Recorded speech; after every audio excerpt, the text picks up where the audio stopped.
So, good morning sa lahat ng ating mga ka-aquatics dyan. So, nandito muli tayo sa ating mini backyard farm dito sa gilid ng ating bahay. So, yan, papakita ko lang sa inyo yung update natin para sa ating concrete pond na nilagyan nga natin ng mga crayfish dati. So, ayan, medyo marami-rami na rin sila.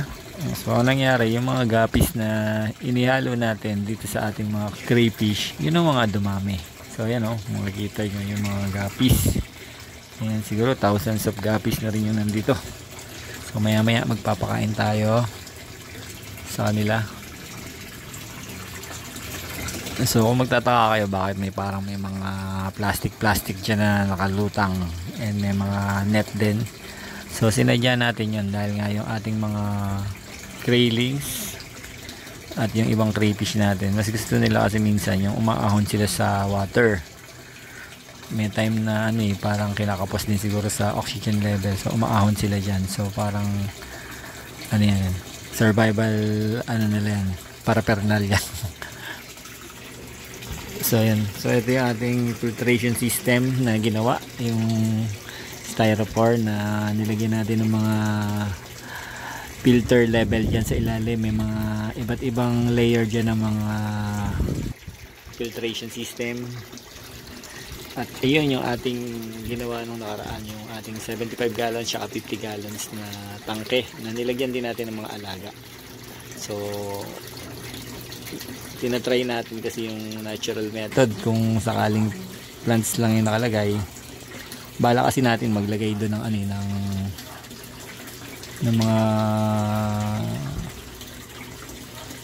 yung mga maliliit, mga red cherry shrimp na hipon na hindi na natin lalagyan ng oxygen, dadaanin na lang natin sa halaman. So kung makikita nyo, maraming floating plants and meron din mga pothos plant na nilagay tayo.